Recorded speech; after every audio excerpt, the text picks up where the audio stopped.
My name is Jane Whilden. I'm running for the North Carolina House in District 116. I don't think I've pointed out as many differences between myself and my opponent today as I'd like to.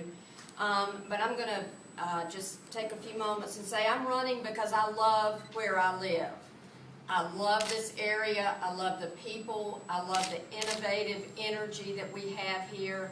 And I don't feel like I'm being represented, truly represented in the North Carolina House.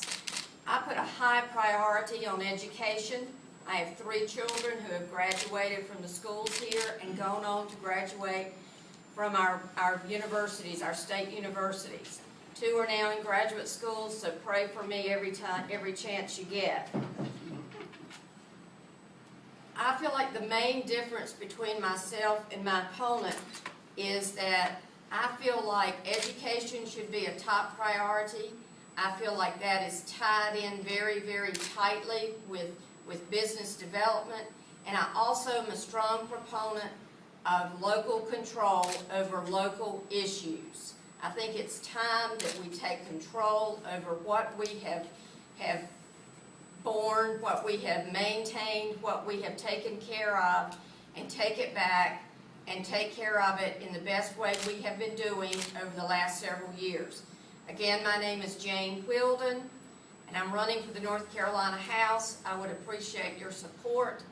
I would appreciate your vote, and I would appreciate your listening to me going to my website, janeforstatehouse.com, and also thank you for being here. Thank you for overseeing this rowdy group.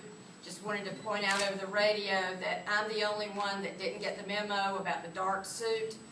But that just makes me shine a little bit more, and I hope you pick up that from the radio. Again, I'm Jane Whilden. My name is Tim Moffitt. I currently have the honor of serving the state of North Carolina, representing District 116 in the North Carolina General Assembly. I'd like to thank the Chamber for having this event. It's been well attended. I appreciate everyone that's in the audience. I certainly appreciate those in the listening audience for maybe not having all of your questions asked, but having at least the ones that were asked answered. In regards to who Tim Moffitt is, I'm born and raised in Asheville. I'm from this area. My kids are currently still in public education, so I'm very concerned about public education from 2 fronts.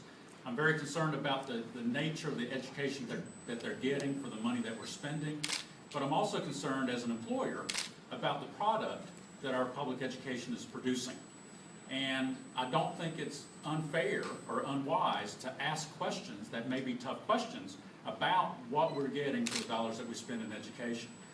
When it comes to local issues and having local control, I absolutely believe in local control. I don't believe in out of control. And when you have constituencies that are intentionally put in opposition to one another, then it's the responsibility of the General Assembly to intercede and make sure that you do not have that conflict at the local level. For my opponent, this is a rare opportunity for folks in District 116 that most folks do not have. I have a 2-year record that I'm very proud of. Jane Whilden, who served 2 years prior to me, she has a 2-year record. So this is an opportunity to set politics aside, and for each member, myself and the candidate Jane Whilden, to stand on their records and be judged based on that. So my record is there for you to see. Her record is there for you to see. You can follow up on me at timmoffitt.com. I've got a constituent service website, nc116.com, which is non-political, but it does educate people about things that occur in our state, and it does highlight certain key pieces of legislation that I think you may find interesting. So again, Tim Moffitt, I'd appreciate your support.